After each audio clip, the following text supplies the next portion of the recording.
जी sir, परिचय देंगे, परिचय देंगे। शशि शंकर शर्मा गुड्डी।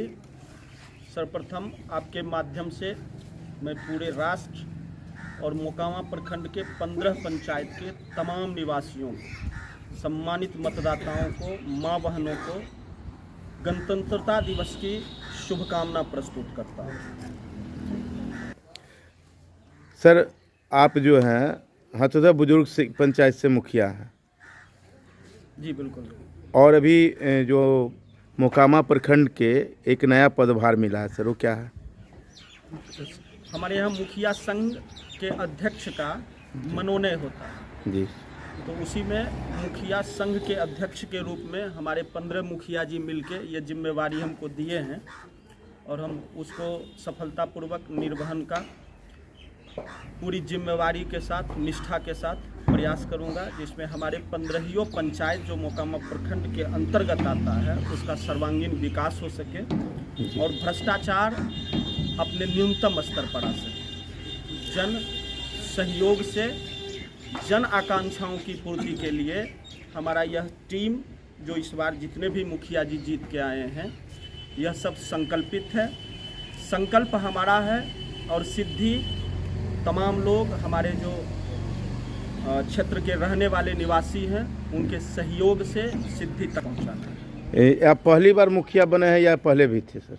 जी नहीं सर, मैं पहली बार मुखिया का चुनाव लड़ा और पहली बार मुखिया बना। सर, ये जो है मुखिया संघ क्या है, उसके बारे में हम जानना चाहेंगे।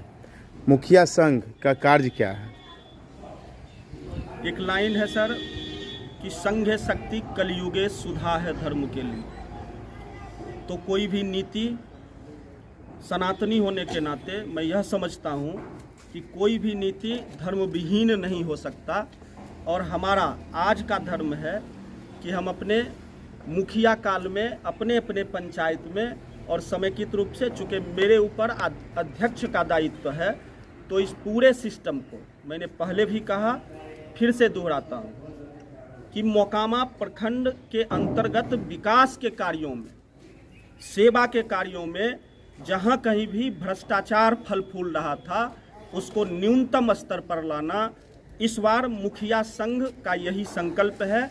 और संघ की आवश्यकता इसलिए होती है कि जब हम सब 15 पंचायत के मुखिया जी और वहाँ के रहने वाले लोग उनके साथ एक जगह जमा हो जाएंगे, एक समूह के रूप में, एक समुच्चय के रूप में आएंगे, तो निश्चित रूप से हमारा सशक्तिकरण होगा और इस सशक्तिकरण के बल पर हम क्षेत्र का नवनिर्माण कर पाएंगे।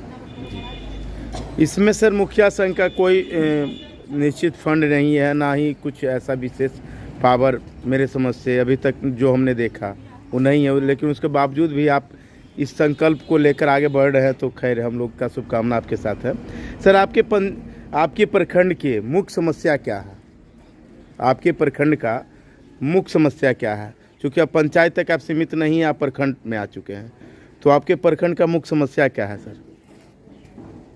आज पूरे बिहार में कुछ कॉमन समस्याएं हैं। मैं मोकामा के आलोक में ही बात करना बेहतर समझता हूँ।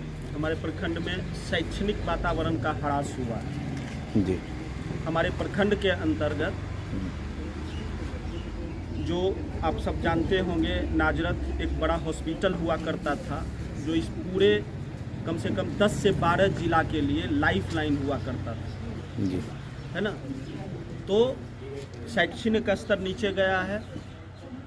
स्वास्थ्य का जो न्यूनतम रिक्वायरमेंट लोगों को है, स्वास्थ्य व्यवस्था का, उसमें ह्रास हुआ है। सरकार की जो योजनाएं हैं, सरकार के द्वारा जो सेवा कार्य चलाया जा रहा है, इसमें भी बिचौलियों का प्रभाव बढ़ा है, जिससे गांव के गली में पंचायती राज की अवगाहना इसलिए की गई थी बंधुवर कि सत्ता के विकेंद्रीकरण के माध्यम से गांव के अंतिम गली में बैठा हुआ अंतिम व्यक्ति तक विकास को पहुंचाया जा सके। लेकिन बीच में जिस तरह से इसको उद्योग समझ लेने वाले लोग, इसको व्यापार बना देने वाले लोग सेवा के कार्यों को बेचना शुरू